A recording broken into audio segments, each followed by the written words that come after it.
nome é Christian Hag Christensen, eu sou psicólogo, professor e coordenador do Programa de Pós-Graduação em Psicologia e pesquisador associado do Núcleo de Estudos em Pesquisa e Trauma e Estresse da PUC do Rio Grande do Sul. E o objetivo de hoje é conversar um pouco sobre as perspectivas inovadoras na compreensão e no tratamento do transtorno de estresse pós-traumático. O Núcleo de Estudos e Pesquisa em Trauma e Estresse da PUC do Rio Grande do Sul é uma estrutura de pesquisa que tem 4 grupos, vários pesquisadores associados, alunos de doutorado, mestrado e alunos de iniciação científica. E nós temos uma série de projetos de pesquisa e também temos aberto ao público um ambulatório de pesquisa que atende, então, vítimas de trauma e estresse que apresentam algum sofrimento psicológico importante. Neste ambulatório nós fazemos avaliação psicológica e avaliação neuropsicológica e também tratamento psicológico para pessoas que passam por alguma situação de estresse e então acabam desenvolvendo algum quadro de sofrimento importante, algum transtorno mental. O projeto que eu vou abordar hoje, ele visa então propor alguma inovação do ponto de vista das estratégias de tratamento que nós podemos apresentar para as pessoas que nos procuram. No NEPT nós temos um conjunto de pesquisas que vão desde a pesquisa mais básica, com animais, pesquisas experimentais, até pesquisas aplicadas, então, no desenvolvimento de novas estratégias de intervenção com seres humanos. O transtorno de estresse pós-traumático, ele é um transtorno mental que se desenvolve ou pode se desenvolver após a exposição a uma situação real, uma situação que envolva ameaça à integridade física ou à vida da pessoa. Que situações são as mais comuns que nós atendemos? Pessoas que são vítimas de alguma situação de violência interpessoal, assaltos, agressões, crianças que são vítimas de alguma forma de maus tratos, pessoas que passam por algum acidentes de meios de transporte e mais recentemente temos atendido também pessoas que são expostas a desastres, alguns desastres causados pelo homem, de grande proporção, de grande magnitude, como o que aconteceu em janeiro de 2013 em Santa Maria. Então, esse transtorno, ele pode se desenvolver em algumas pessoas, existem uma série de fatores que predispõem as pessoas, ou fatores que, digamos assim, favorecem com que algumas dessas pessoas expostas a trauma acabem adoecendo. É importante a gente entender que a maioria das pessoas que passa por alguma situação estressora, potencialmente traumática, ela retoma o curso normal da vida. De tal maneira que nós imaginamos hoje que em torno de 3/4 das pessoas, na população geral, então vai experienciar ao menos um evento estressor ao longo da vida. Porém, um grupo pequeno, mas não menos importante de pessoas, em torno de 7%, vai acabar desenvolvendo um transtorno mental, que se caracteriza, entre outras coisas, por algumas manifestações que nós chamamos de revivência ou revivescência, que envolvem, por exemplo, pensamentos intrusivos, flashbacks, memórias sobre a situação traumática. Um outro conjunto de problemas que tem a ver, então, com a evitação persistente de lugares, pessoas, situações associadas ao trauma. Um outro conjunto de problemas que tem a ver com alterações negativas nas cognições, então, nos pensamentos e no estado emocional da pessoa.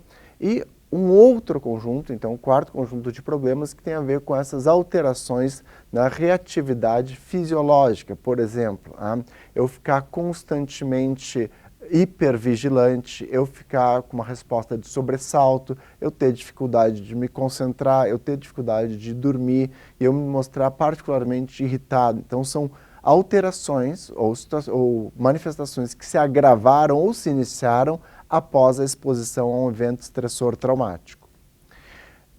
Alguns aspectos são importantes para nós entendermos como é que isso aqui se desenvolve.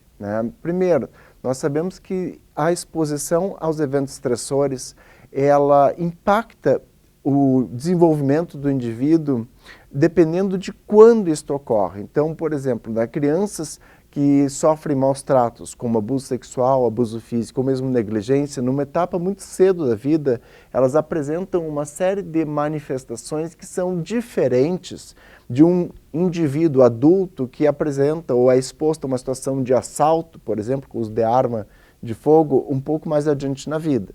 Essas diferenças têm a ver também com como que aquelas estruturas neurais que nós temos, que estão envolvidas aí em lidar com situações estressoras, em que momento elas estão se desenvolvendo. Para compreendermos como que uma situação traumática afeta, né, uma pessoa, alguns conceitos são fundamentais. Primeiro, de que dependendo de em que momento da vida, né, esse trauma ocorre, isso vai ter um efeito diferente dependendo do desenvolvimento. Isso se dá por conta do neurodesenvolvimento, do diferente desenvolvimento ou do período de maturação de algumas estruturas cerebrais responsáveis pelo lidar com essas situações estressoras. Um segundo ponto importante é que hoje nós compreendemos o TEPT, o transtorno de estresse pós-traumático, com uma falha, né, nesses mecanismos normalmente envolvidos na recuperação individual após a ocorrência de um evento estressor traumático. De novo, a maioria das pessoas, após passar por uma situação traumática, a maioria das pessoas não desenvolve um transtorno mental. Elas passam por algum período de acomodação ao longo de 1, 2 semanas, onde é normal até mesmo exibirem algum sofrimento, algum grau de desconforto, mas isso com o passar das semanas tende a melhorar. Nós estamos falando aqui daquelas pessoas que, passado 1 mês após a ocorrência do trauma, continuam apresentando um sofrimento muito intenso e que atrapalha, né, e prejudica, até mesmo impede que as pessoas possam seguir com o curso normal da sua vida.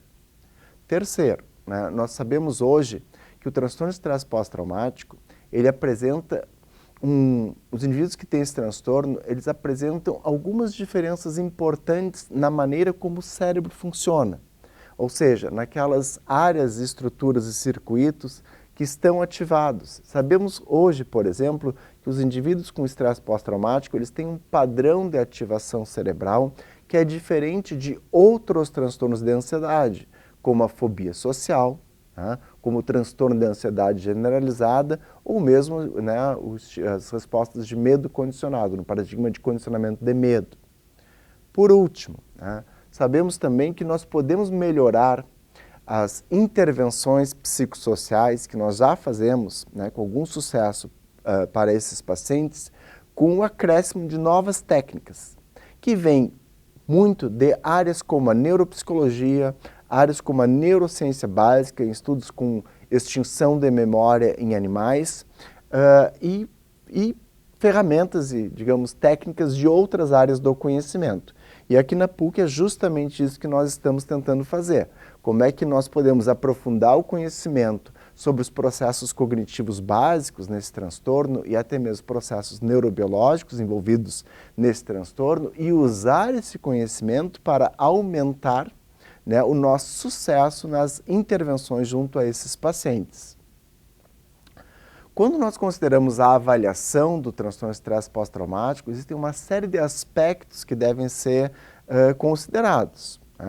Desde o diagnóstico, de estabelecer o diagnóstico de uma maneira confiável e válida, até nós compreendermos, né, como é que esses sintomas de estresse pós-traumático se manifestam ao longo do tempo. Questões como dissociação, né, a questão da maneira, né, das cognições, dos pensamentos, né, pós-traumáticos que os indivíduos têm, né, emoções e cognições básicas relacionadas à raiva, vergonha e culpa, situações de comorbidades, ou seja, outros transtornos mentais que podem estar associados ao TEPT, né, a rede de apoio social desses indivíduos e fatores de personalidade e estratégias que os indivíduos têm para lidar com as situações estressoras. Aqui no NEPT nós já investigamos uma série de grupos e populações que expostas a diferentes tipos de trauma. Nós aqui também já desenvolvemos uma série de instrumentos e técnicas para melhorar nossas condições de avaliar essas pessoas, para compreender um pouco melhor quais são aquelas experiências infantis que, por exemplo, os adultos tiveram, né, que podem estar contribuindo hoje para o sofrimento que eles experienciam, né?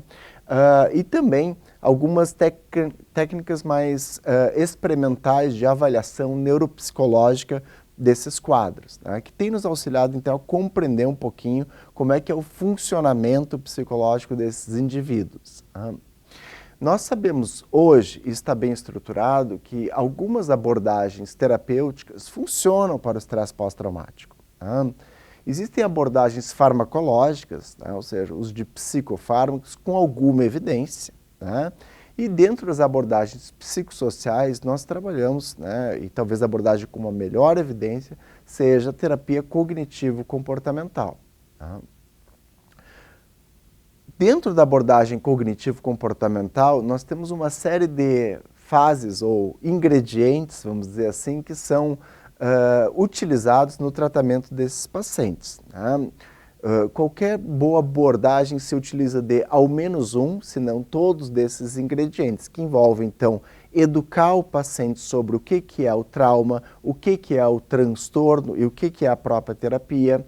Algumas estratégias que nós utilizamos para melhorar a adesão do paciente ao tratamento, né?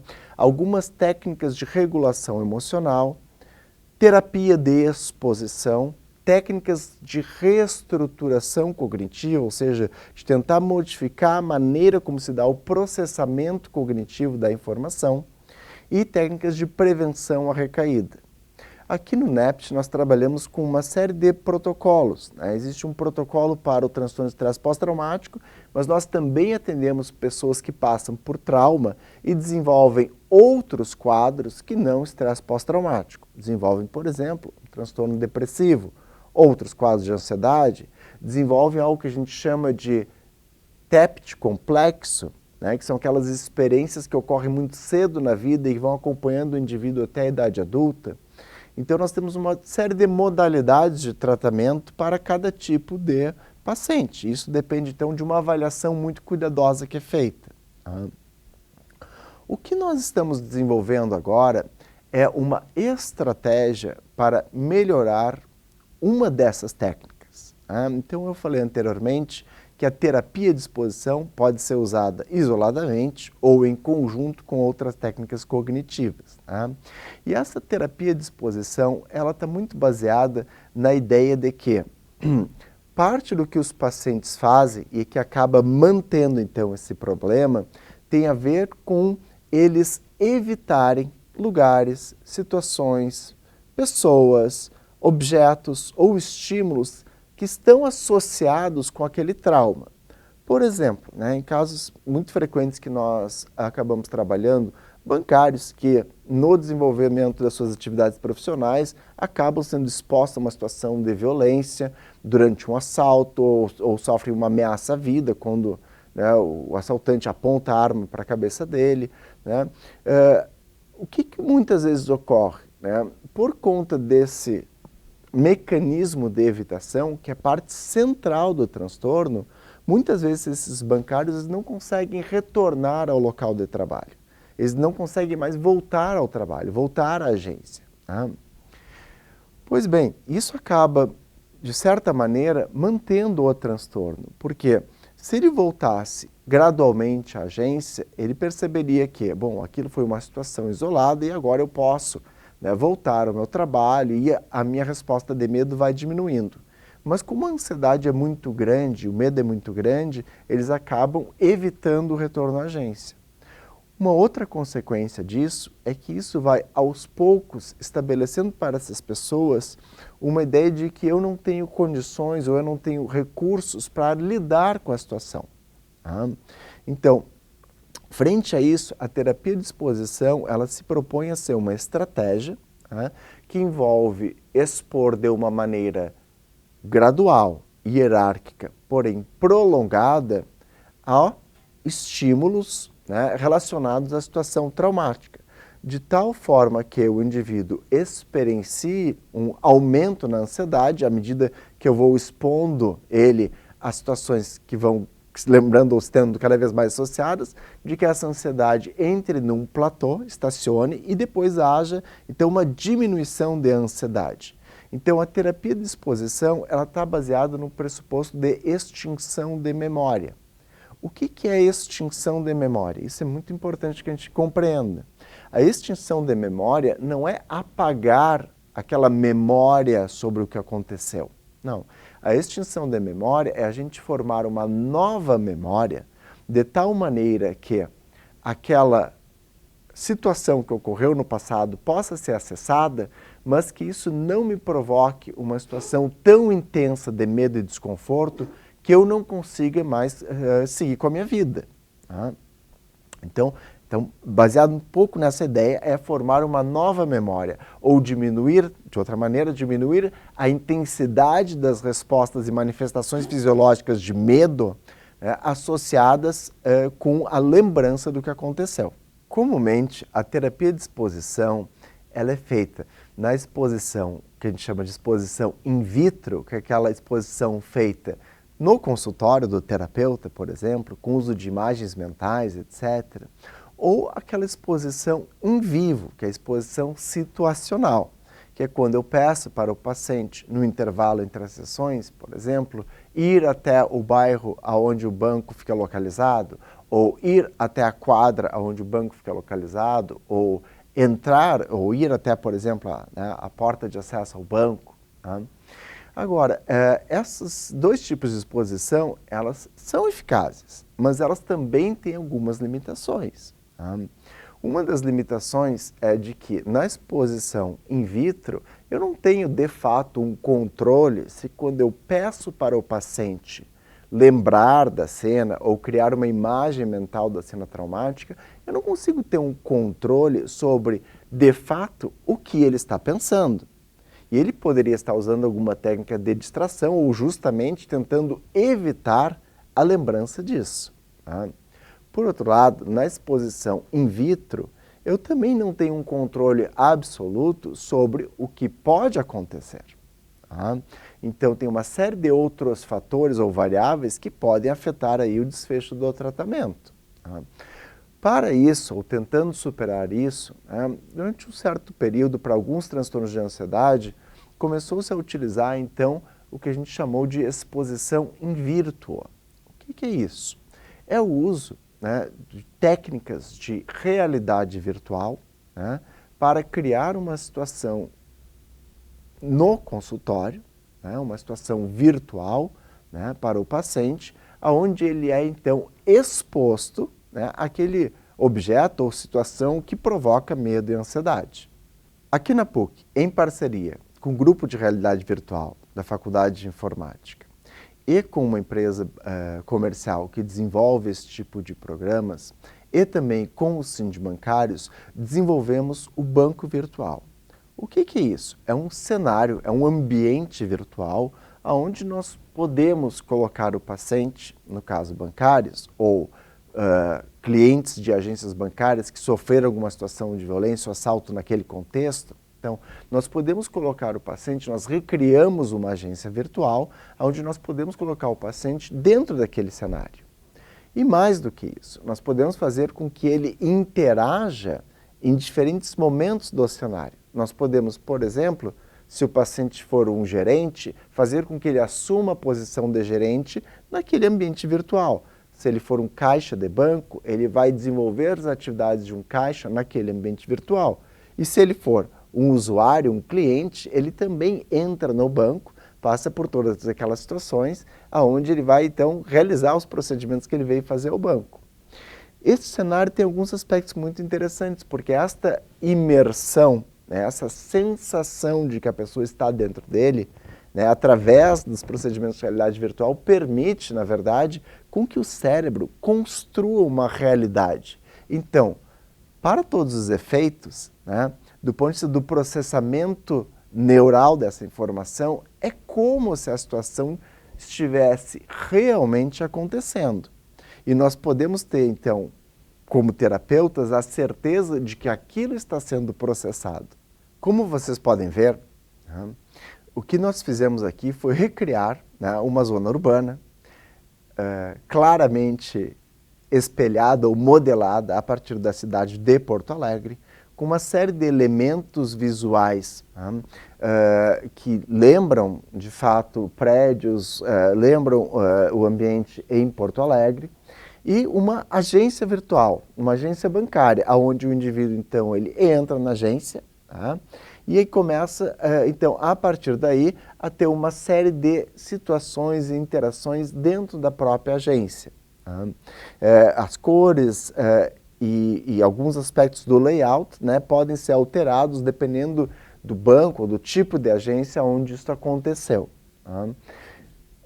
Essas possibilidades de interação, aqui ainda é uma versão mais preliminar do cenário, nós estamos com um cenário muito mais povoado, já estamos com na verdade, com os primeiros experimentos aí já acontecendo com pacientes, né? Você observa que tem uma série de elementos que levam, então, a pessoa a comprar a ideia que, de fato, ela está dentro de um cenário real. Né?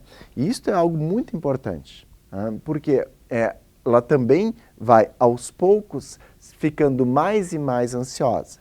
Pois bem, com o uso desta técnica de realidade virtual, né, como uma técnica auxiliar na terapia de pacientes com transtorno de estresse pós-traumático, nós já estamos conseguindo obter os primeiros resultados, eles são muito satisfatórios e promissores.